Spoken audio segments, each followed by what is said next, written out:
When an eagle removes its talons, its beak, as well as its feathers, it knows that that is realistic than wishing for being young again. Now, there is also the question of time, because when you look at SMART, it has a T which stands for time bound. Time management, that is elusive to a lot of people.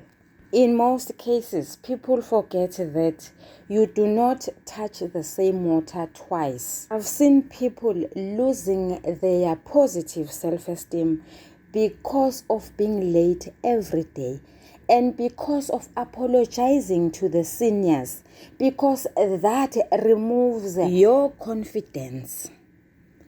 So people, if you want your confidence to remain where it is, up there, make it a point that you don't come late.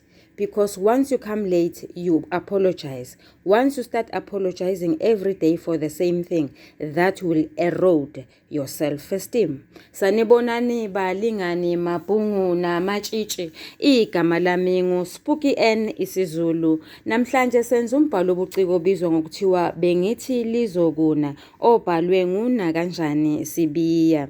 Sizofinqa Isahluko sesi-9. Yadazuluka inkosikazi yafika kuqala, ngalapho kuqhume khona isibhamu. Ibona unyambosi edindilizile, yayiloku ishilo ithi, hawu ngesi-alamu sabantu bandla. Batheleka labo abamuzwa ememeza, babuzana imibuzo engenazo izimpendulo. Izinsizwa ezimbili ezabona kungcono ukuba zingalibali nokuphawula into engekho, zanikela emzini kaNgidi. Zathola umnyango uvuliwe, zangqongqoza. Kwathi nya, kwathi du, zabukana, zagcine zizithela phakathi ngenxa yodaba oluphuthumayo ezazize ngalo. Zahlangabezana nezazingakulindele. U-anti owayengumfunzana laphaya phansi eboshiwe izandla nezinyawo. Eyodwa yazo yalanda ummese ekhishini, waqaqwa u-anti, wakhihla isililo, wakhomba ngomunwe ukuthi uNgidi ungaphi. Akuye bathola isimo esifanayo nalesi abasithole ku-anti, naye wayekinatelwe izandla nezinyawo. Bamphuthuma bamqaqa. uNgidi no-anti benza okufanayo, banele baqaqwa baphuma begijima, kanti baphuthuma endlini encane ukuyochitha amanzi. Ekubuyeni kwakhe uNgidi wabuza ngonyambose no-anti. Impendulo ayithola lapho ekanyambose ayimjabulisanga neze, yingakho wayishaya yazula imoto iqonde esangweni, wehla ingakami nakahle. Wathola ukuthi yiso sona leso abetshelwe sona. uNyambose usethule. uNgidi washayela amaphoyisa ucingo, nawaphuthuma kulowo mnyama kwangena ucingo lubuya kuShezi. Umhlengi usetholakele. Nkosi yami, wavele wangazi uNgidi ukuthi akhale noma ajabule yini. Washayela uNontobeko ucingo emazisa ngezindaba ezimnandi.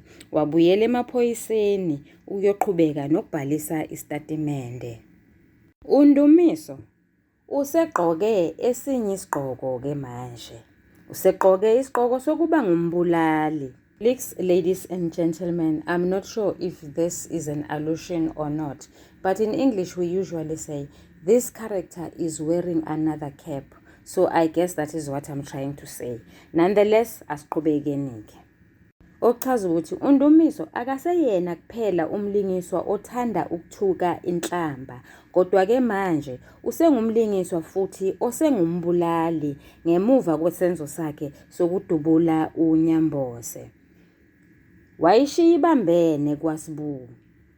Wayishaya yazula imoto yakhe waqonda kwakhe. Imali wayintshinga phezu kombhede, wayibala waze wakhathala.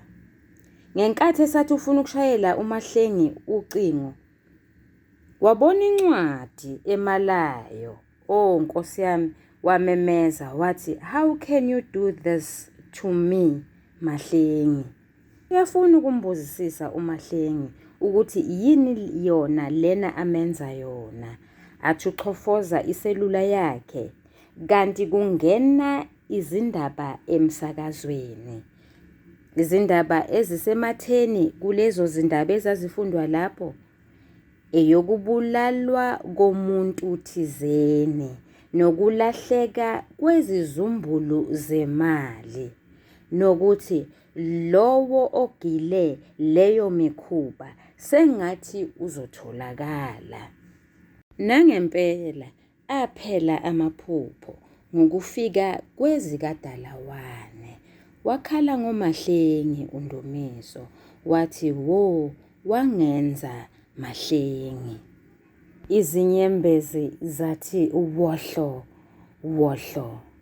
Ngalena uMahlengi ulindele uXolani. Udlala iCD yakhe yeqembu elaziwa ngokuthi yi-Freshly Ground. uXolani ufika lapho ingoma isithi, "What would you do if you knew the truth? What would you do if I told you the story of my life?" Wangena lisabalisa kanjalo iphimbo lalowo oculayo. Bacula bobabili ngoba naye uyayithanda lengoma. Baphakamisela izandla phezulu emoyeni, basondelana, bahlangana ngezifuba, baqabulana, kwabe sebeqomeneke njalo. Bathe uma besuka lapho baqonda eJohn Doris ngasemtatsheni beyothenga ukudla. Bayafunzana, bayaxoxa. Izingane zisele zodwa, zikhiyeliwe, iselula icishiwe. Babuyele efulethini likaMahlengi, kube yiso leso sokuqabulana. uXolani akasiboni nesikhathi ukuthi sesihambe kakhulu. Endleleni ebuyele ekhaya uyanquma ukuthi sekungamane kuklejulwe kwaleyo ncwadi yomshado. Uyabona ukuthi idivorce imanele ngendlela athanda ngayo uMahlengi. Ukhangwa isixuku sabantu, kuyaphithizelwa, kanti izingane zakhe sezishele endlini. Uyampongoloza ulungile. Kusuke esikhulu isililo, uyakhala. Ukhala ngoXolani. Uthi, "Ngiyazisa ngabantu abami. Waze wangenza Xolani, waze wangenza Xolani." Siyaphela lapho isahluko sesishiyagalolunye. Mlingani wami nawe mfundi, uyathandwa, usale kahle.